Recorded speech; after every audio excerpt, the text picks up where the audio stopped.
आज बात करेंगे तुला राशि वालों के लिए कि आखिर कैसा रहेगा आपके लिए ये पूरा का पूरा महीना 1 से लेकर और 31 अक्टूबर तक। देखिए, आपकी राशि की जो लॉर्डशिप है वो शुक्र ग्रह के पास है। शुक्र जो कि ग्लैमर के कारक होते हैं, और शुक्र देव ग्लैमरस लाइफ के कारक होकर के खुद आपकी राशि में बैठे हुए हैं फर्स्ट 12 डेज तक। शुक्र ने कहा कि मैं पहले 12 दिन आपकी कुंडली को संभालूंगा, और बहुत सारे ऐसे भी सपने होंगे जो आपके सच होंगे। बस इन बातों का रखें विशेष ध्यान। देखिए, होता क्या है, ज्योतिष एक मार्गदर्शन का काम करती है। ज्योतिष आपको उन पहलुओं से अवगत कराने की कोशिश करती है जिनका जानना आपके लिए बड़ा ज़रूरी होता है। जैसे अब ये शुक्र की राशि तुला है, शुक्र यहीं बैठे हुए हैं, अपने घर में बैठे हैं, मालव्य नाम का महापुरुष राजयोग बना करके बैठे हैं। ये राजयोग बड़ा अच्छा होता है, बड़ा सुंदर होता है। इस राजयोग में उन्नति भी बहुत अच्छी होती है। अब यहाँ पर इस घर में शुक्र का बैठने का सीधा सीधा मतलब ये है कि ये पहले 12 दिन तो आपके मान सम्मान को बढ़ाएगा ही, आपके भाग्य की उन्नति कराएगा ही, और उसके बाद भी आपके मान सम्मान को मैनेज करेगा। यानी कि शुक्र आपको पूरे महीने मदद करते हुए नज़र आ रहे हैं। ऐसा ग्रह योग गोचर दिखाई पड़ता है, जो कि बड़ा महत्वपूर्ण और निर्णायक है। मैं आपसे बात करना चाहूँगा इसी विषय को और आगे बढ़ाते हुए, और वो ये विषय रहेगा दोस्तों कि आखिर जब हम कोई भी कार्य करते हैं तो उस कार्य को करने से पहले हम ये देखते हैं कि भाई वो दिन कैसा है, वो पल कैसे हैं, वो घड़ी कैसी है ग्रहों के हिसाब से, कहीं उसका कोई दुष्प्रभाव ना आए। तो ऐसे ही अगर आपको कुछ काम करना है तो आप कोशिश करिएगा कि फर्स्ट 12 डेज में कर लो। पहले 12 दिन विशेष रूप से आपके लिए अच्छे हैं, ये मैं आपसे कहना चाहूँगा। यदि मैं बात करूँ आपसे कुछ और आगे महत्वपूर्ण विषयों के बारे में, जैसे कैरियर की जिम्मेदारी चंद्रमा के पास है। चंद्रमा ने कहा कि मैं कैरियर का मालिक हूँ। कैरियर के घर में राहु की दृष्टि है। कैरियर के घर में इधर 4 नंबर में 20 अक्टूबर को यहाँ पर मंगल भी आ जाएंगे, और मंगल नीच हो जाएंगे। मुझे जो सबसे ज़्यादा तनाव है, जो टेंशन है, वो इसी बात को लेकर के तो है कि आखिर कैरियर पर ग्रहों का जो प्रभाव है वो अच्छा नहीं है। कैरियर वाले घर में जो ग्रहों का प्रभाव है वो अच्छा नहीं है।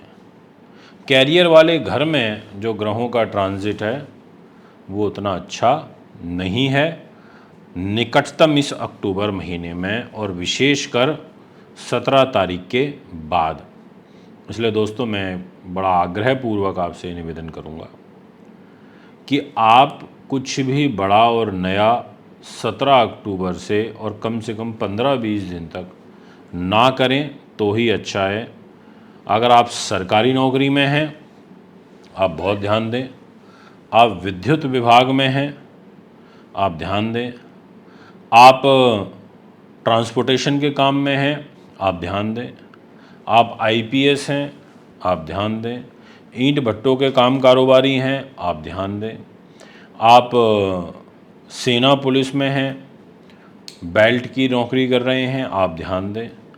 क्योंकि आपका जो ग्रह योग रहेगा वो उतना उचित मुझे नहीं नज़र आ रहा है, ये मैं आपसे कहना चाहता हूँ। इसलिए आपको बचना पड़ेगा, ध्यान देना पड़ेगा, योजनाबद्ध तरीके से कार्य करने की आवश्यकता है। अब मैं आपसे बात करना चाहता हूँ, और 20 अक्टूबर से आपको मंगल के दान करने बड़े ज़रूरी हैं, क्योंकि मंगल का दान समझ लीजिए आपके लिए सबसे ज़्यादा महत्व रखेगा, क्योंकि मंगल ही आपका मंगल करा सकता है, नहीं तो आपको दिक्कत आएगी।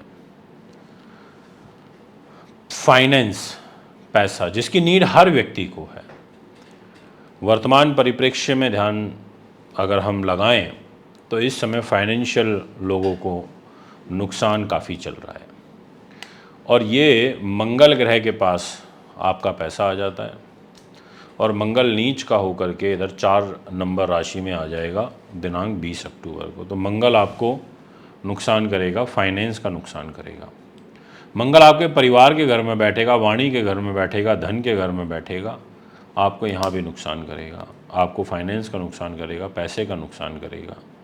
ऐसे ग्रह योग मुझे यहाँ पर नज़र आ रहे हैं। मैं आपसे बात करना चाहता हूँ इसी विषय को और आगे बढ़ाते हुए, और वो ये रहेगा कि आपका जो भाग्य है, यानी कि जो आपकी डेस्टिनी है, वो बुध के पास है। बुध ने कहा कि मैं 10 तारीख से सपोर्ट करूंगा। तो एक सबसे बड़ा प्लस पॉइंट जो आपको मिल रहा है वो ये है कि 10 तारीख से आपका भाग्य स्थान का जो मालिक है वो आपके लिए काफ़ी पॉजिटिव हो रहा है, काफ़ी उन्नतिवर्धक हो रहा है, और वो आपके भाग्य से आपके कार्यों को सिद्ध कराएगा। ऐसा ग्रह योग आपके लिए मुझे बनता हुआ नज़र आ रहा है, ये मैं आपसे कहना चाहता हूँ। यदि बात करी जाए कि अब किन चीज़ों में आपको लाभ मिल सकता है, तो मैं ये बोलूँगा कि भाग्य स्थान का जो मालिक बुध है वो कंसल्टेशन में, आईटी में, सॉफ्टवेयर हार्डवेयर में, लेखन अध्यापन में, प्रकाशन में, इन सब चीज़ों में आपके उन्नति के रास्ते खोलेगा, जो कि अच्छा है। बस नीच सूर्य भी ज़रूर सूर्य के साथ आएगा, बट वो 17 अक्टूबर को आएगा, और बुध यहाँ पर तुला राशि में आ जाएंगे 10 तारीख को। तो 10 से लेकर के और 16 तारीख तक का जो समय रहेगा बुध का, वो विशेष रूप से आपके भाग्य के लिए काफ़ी हितकर रहेगा, ये मैं आपसे कहना चाहता हूँ। उसके बाद आप एक काम कर सकते हैं, एक पन्ना पहन लीजिए या हरे वस्त्र या हरा रुमाल अपने साथ रखिएगा। हरी सब्जियों का आप सेवन बढ़ा सकते हैं, इससे आपका बुध मजबूत होगा। आप गौ सेवा ज़रूर करें, हरा चारा आप दान करें, गौ माता की पूजा करें, बहुत अच्छा रहेगा आपके लिए।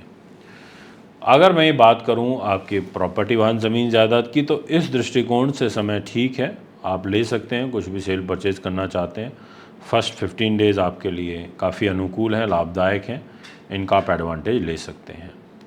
अगर हम आपकी एजुकेशन की बात करें, नीति शास्त्र विद्वानता की बात करें, कॉम्पिटिटिव एग्ज़ाम्स की बात करें, तो इस घर में शनि बैठे हैं, और वो भी स्वग्रही होकर के, और केंद्र त्रिकोण राजयोग बना के बैठे हैं। शनि यहाँ 11 नंबर में बैठे हैं, ये साइन बड़ा अच्छा है। इस घर में शनि का बैठना उन्नतिवर्धक होता है, लाभदायक होता है, ये मैं आपसे कहना चाहता हूँ। अब यहाँ पर बस 2-3 चीज़ों का ध्यान रखना। संतान के घर में बैठा है तो थोड़ा वक्री होकर तो संतान से कष्ट हो जाता है। इसके अलावा गुरु आयु के घर में वक्री हो जाएगा 9 अक्टूबर से, तो थोड़ा स्वास्थ्य का, शुगर का, बीपी का, थायराइड का, आंतों का, लीवर, किडनियों का, इससे संबंधित जिनको प्रॉब्लम्स चल रही हैं वो लोग भी थोड़ा सा ध्यान रखें। और यदि बात करूं आपसे आपकी मैरिज लाइफ के विषय में, जो बहुत ज़्यादा ज़रूरी होती है, लाइफ पार्टनर के साथ इंसान की अगर बन रही है तो वो काफ़ी ज़्यादा मानसिक रूप से भी स्वस्थ रह पाता है। तो मैरिज लाइफ की जिम्मेदारी यहाँ 1 नंबर लिखा है, मंगल के पास है, और मंगल नीच हो जाएंगे आपके कर्म भाव पर, और होंगे कब? 20 अक्टूबर को। तो 20 से पहले पहले तो ये भाग्य में बैठे हैं, तो जीवन साथी के माध्यम से आपका कुछ भाग्य उदय का योग यहाँ पर दिखाई पड़ रहा है। दोस्तों, अगर आप विदेशों में हैं, विदेशों से संबंधित कार्य करते हैं, तो मैं ये कहना चाहूँगा कि आपका जो 5 नंबर यहाँ लिखा है, इसकी जो लॉर्डशिप है ये सूर्य के पास है। सूर्य नीच होगा 17 अक्टूबर को, तो ये विदेशों से रिलेटेड काम कारोबार के लिए ठीक नहीं है, आपको दिक्कत आएगी। आप बड़ा धन का लेन देन भी मत करना, आप का पैसा जो है नुकसान की तरफ जा सकता है। यह है आपका लेखा जोखा। कुंडली बनवाने के लिए, दिखाने के लिए, पूजा पाठ रत्न के लिए आप संपर्क कर सकते हैं। नमस्कार।